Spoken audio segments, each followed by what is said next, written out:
आपके जेब में यदि 1000 रुपए हैं और 1000 रुपए लेके आप बाजार चले जाए ना, तो संभावना है कि वो 1000 पूरे खर्च हो जाएंगे। और आपके पास यदि 500 रुपए हैं तो संभावना है कि 500 पूरे खर्च हो जाएंगे। और यदि आपके पास 100 रुपए हैं तो संभावना है कि 100 रुपए खर्च होंगे। इसलिए जितना कम पैसा आप जेब में रख के बाजार जाएंगे उतना पैसा बचेगा, और जितना ज्यादा पैसा लेकर बाजार जाएंगे उतना पैसा होने से आप वो फिजूल की चीजें भी खरीद लेते हैं जिनकी आपको घर में आवश्यकता। अच्छा, ये बात सही है कि गलत है? कई बार आप ऐसी चीजें खरीद के ले आते हैं बाजार से जिनकी आपको जरूरत थी ही नहीं, पर पैसे फंस जाते हैं। वो वस्तु 500 की होती है, 1000 रुपए की होती है।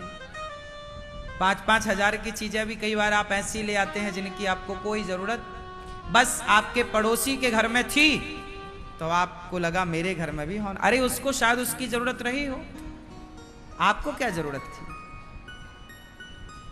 है ना?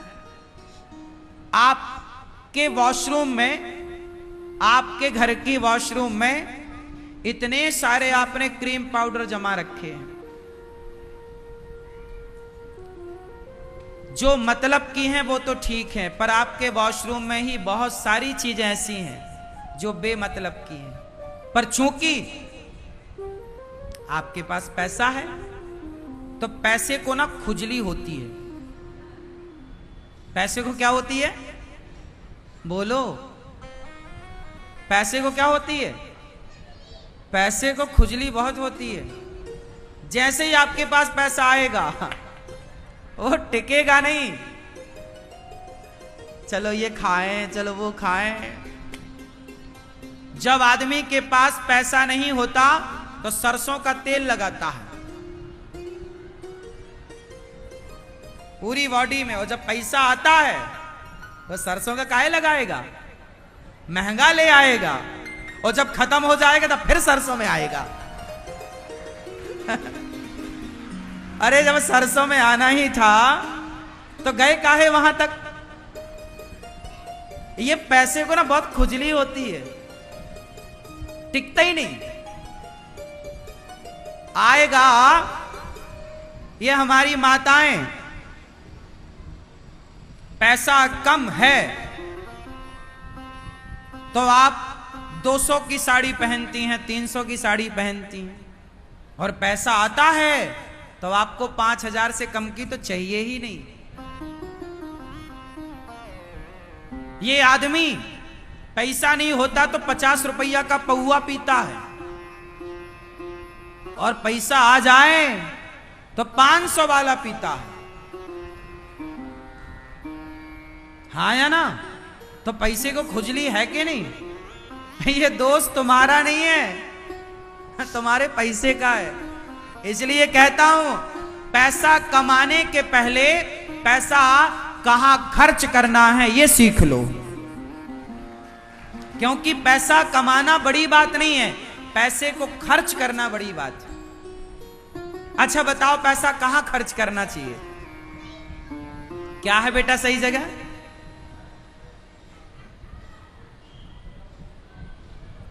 कहां खर्च करें? आप बताओ लाल मैया,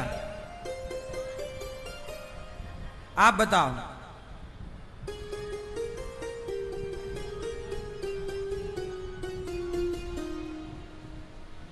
भैया पी ले, पैसा आए तो कहां खर्च करना चाहिए? तुम बताओ। सुनो, अब तुम्हें बिल्कुल भी समझ नहीं है, सुन लो। तुम्हारे लाख रुपए करोड़ की बात कहने जाऊंगा मैं, ध्यान से सुनना, काम आएगी। सबके कान साफ करके सुनना।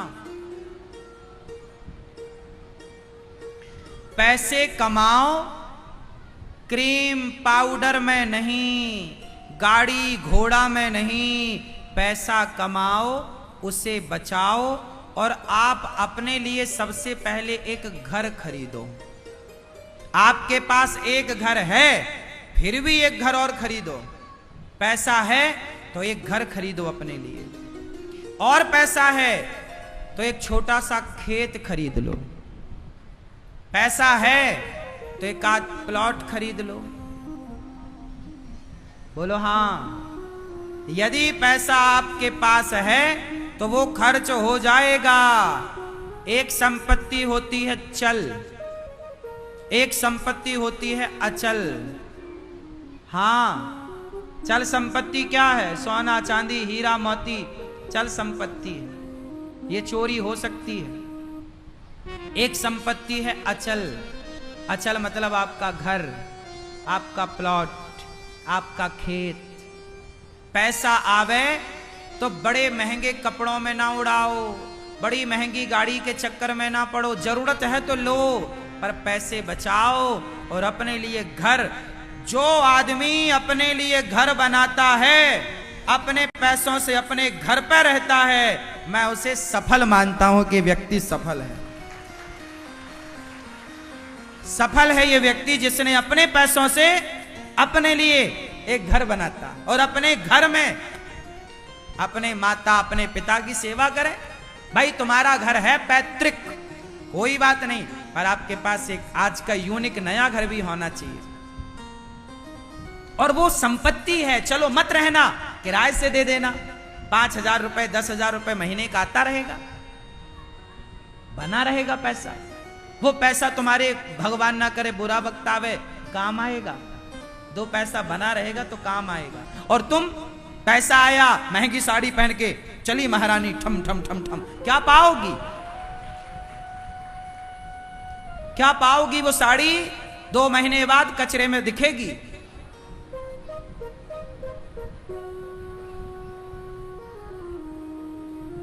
ये आदमी महंगी महंगी गाड़ियों का शौक रखते हैं, महंगे मोबाइल कारे, कुछ ना रखा मोबाइल और गाड़ियों में कबाड़ा हो जाती हैं गाड़ियां। साल भर में आधी कीमत हो जाती है गाड़ियों की। आप 1 करोड़ रुपया की गाड़ी लो, 1 साल बाद वो 50 लाख की ना बिकेगी। बोलो हाँ। पर आप 1 करोड़ का प्लॉट ले लो, घर ले लो, अगले साल वो 1.5 करोड़ का हो जाएगा। बोलो हाँ।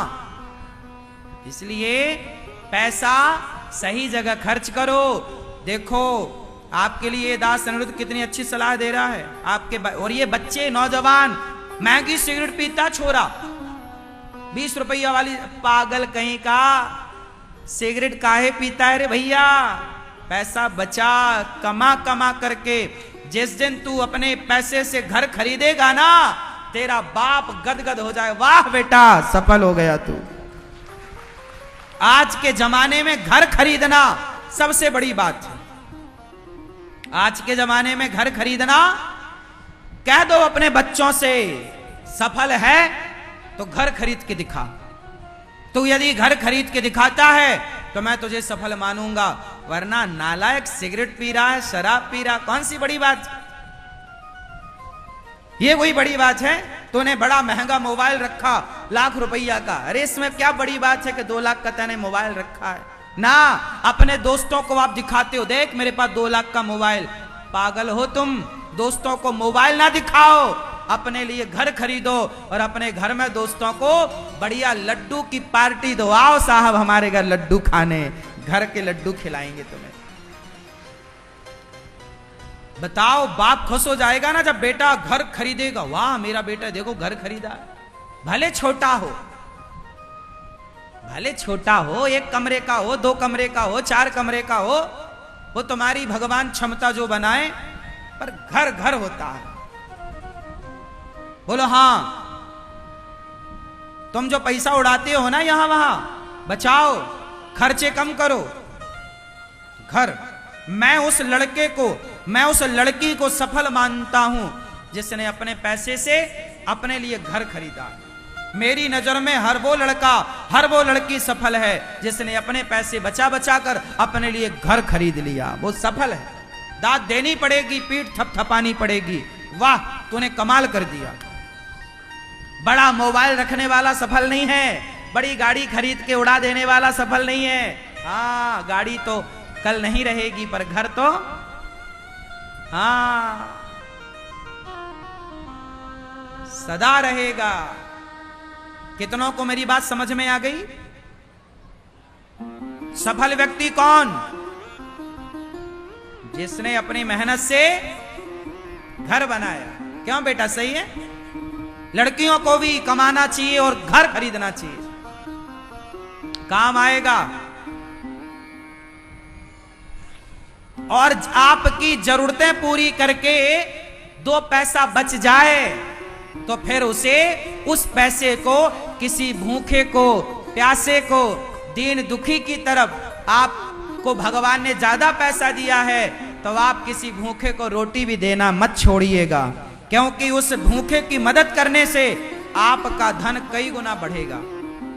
उसकी दुआएं, उसका आशीर्वाद। एक बात बताऊं, जो सबका भला करता है ना, भले की भावना रखता है ना, उसे भगवान धन जरूर देते हैं, क्योंकि उसके मन में सबके प्रति अच्छा भाव है कि मेरे पास पैसा होगा तो मैं सबका भला करूंगा। आज गौरी गोपाल आश्रम में रोज अखंड यहां भोजन बट रहा है, सवेरे से शाम तक भोजन चलता है, 30,000 लोग पर डे भोजन करते हैं। तो धन का सदुपयोग है ये कि दुरुपयोग है? बोलो, ये सदुपयोग है कि दुरुपयोग है? आप बताओ। सदुपयोग है। इसका मतलब ये हुआ कि ये दास अनिरुद्ध चाहता क्या है? ईश्वर ने मुझे यदि दिया है तो मैं उसको कहां खर्च करता हूं? लोगों की भूख में, लोगों को रोटी देने की सेवा। हाँ, जब आप किसी का सोचते हैं तो भगवान आपका सोचते हैं, फिर आपके घर में कभी कमी बढ़ता जाएगा, बढ़ते क्रम में प्लस 2, 4, 6, 8, 10, 12 ऐसे बढ़ेगा, माइनस ना होगा। आप पैसा कमाओ, पहले अपनी जरूरतें पूरी कर लो, रोटी कपड़ा मकान की, फिर बच जाए फिर भी है तो फिर आप समाज की सेवा। गौरी गोपाल आश्रम में जो माताओं की सेवा है, जो यहां अखंड रसोई की सेवा है, 150 विद्यार्थी गौरी गोपाल गुरुकुल में पढ़ रहे, इनकी सेवा है। आपको ईश्वर ने दिया है ना, और आपकी जरूरतें भी पूरी हो गई है ना, तो फिर ये बात अपने बच्चों को सिखाओ कि बेटा आप कमाओ, पहले अपनी जरूरतें पूरी करो, जब पूरी हो जाए तो फिर सेवा करोगे तो और बढ़ेगा। शराब ना पीने लग जाना, पैसे हैं तो बकरे को ना कटवाने लग जाना कि चल बकरा खाएंगे ना, तुम पैसे से किसी की हत्या करवाओगे, वो लक्ष्मी मां कहेंगी कहां आकर फंसी मैं, इसने तो मुझे किसी की जान लेने में खर्च कराया। इसलिए लोग करते हैं। अब आप कहोगे महाराज जी लाखों लोग बकरा खाते हैं, खाएं, हम क्यों खाएं, हम क्यों पाप ला दें? भाई जिन्हें अक्कल नहीं है वो कर रहे हैं, पाप करो, खूब पाप करो, हमें क्या करना, हम नहीं करेंगे। बचो, बारिश को आप रोक नहीं सकते पर छाता लगा के अपना बचाव तो कर सकते हैं। ऐसे आज के युग में लोगों को हिंसा करने से रोक नहीं सकते, रोकेंगे भी तो कितने लोग रुकेंगे, लेकिन भक्ति का, भगवान की कृपा का छाता लगाकर आप और हम अपना अपना बचाव कर सकते हैं। तो अपना बचो, अब संसार को बचाना बड़ा कठिन है, आप बचो बस। क्यों? अपने बच्चों को बचाओ बस बुरी संगति से। अब सबको कहां हम और आप बचा पाएंगे? अब तो सब तो पूरा, आज पूरी दुनिया का आंकड़ा निकाला जाए तो 99% लोग मांसाहारी हैं, 1% में आप और हम लोग आते हैं। पूरी दुनिया की आबादी में यदि आंकड़ा निकाला जाए तो शाकाहारियों का आंकड़ा कितना निकलेगा? 1%। आज पूरी दुनिया में 1% लोग शाकाहारी हैं, उन 1% में आप सब हैं, हाँ या ना? अब आप में भी आप ही जानते हैं कि आप कितने शाकाहारी हैं। तो ये धरती उन 99% लोगों के बल पर नहीं, आप जैसे कुछ अच्छे सच्चे लोग 1% लोगों के बल पर यह धरती टिकी हुई है। इसलिए लोग बुरे हैं तो हम बुरे क्यों बने? तुम बने रहो बुरे, हम तो अपना धर्म ना छोड़ेंगे ना, दुष्ट अपनी दुष्टता नहीं छोड़ता, तो सज्जन को भी अपनी सज्जनता नहीं छोड़नी चाहिए। ये बात सही है कि गलत है मेरी मां? सही है। चलो, तो कितने लोग ये दास अनिरुद्ध की बात से सहमत हैं कि जरूरत से ज्यादा धन आवे तो धन को कहां लगाएं? धर्म में। और गौरी गोपाल आश्रम में धर्म का कार्य हो रहा है कि नहीं? हाँ या ना? बेसहारा माओ को सहारा मिलता है, भूखे को रोटी मिलती है और बच्चों को शिक्षा मिलती है। ये शरीर सेवा में लगा है। मैं बहुत खुश हूं, बहुत खुश। मुझे भगवान ने सब कुछ दे दिया, सेवा दे दी माताओं की, और क्या चाहिए? भगवान से प्रार्थना करूं, प्रभु जब जब संसार में भेजना तो यही काम देकर भेजना, मैं समाज में सबकी सेवा करूं, सबको भोजन देने की सेवा भेजना, सबको पांव दबाने में सबके चरण दबाऊं, सबको भोजन कराऊं, सबका पेट भरने में मैं तत्पर रहूं, खड़ा रहूं, सबकी सेवा। हे ईश्वर, मुझे सदा इस लायक बनाना कि मैं सबकी सेवा कर सकूं। हे विधाता, जब भी संसार में भेजना तो मुझे देने वाला बना करके भेजना। हमेशा हम देने वाले बने, हम लेने वाले। भगवान ने आपको देने लायक बनाया है तो दो। ये तो बड़ी खुशकिस्मती है आपकी कि ईश्वर ने आपको उस श्रेणी में रखा है कि आप कुछ देने लायक हो। वरना आज दुनिया में लोग दो दो रोटी को भी मोहताज हैं। हाँ या ना? कुछ लोगों के पास तो फटे कपड़ों का भी बंदोबस्त नहीं है, जुगाड़ नहीं है। आपके पास तो बढ़िया कपड़े हैं, रहने का छाया है। लोगों के पास तो 3 सेट की छाया भी नहीं है। चादर, लोहे का चद्दर, समझते हैं ना, उसकी भी छाया नहीं है। आपका तो अपना घर है, छत है। बहुत गरीबी है संसार में, पता है आपको? आपको ईश्वर ने दिया है तो हर पल धन्यवाद दो, और उसमें से कुछ निकाल कर भूखे के लिए रोटी। गौरी गोपाल आश्रम में तमाम संत आकर भोजन करते हैं, और जब वो आपकी रोटी खाएंगे तो आपको कितनी दुआएं और आशीर्वाद देंगे।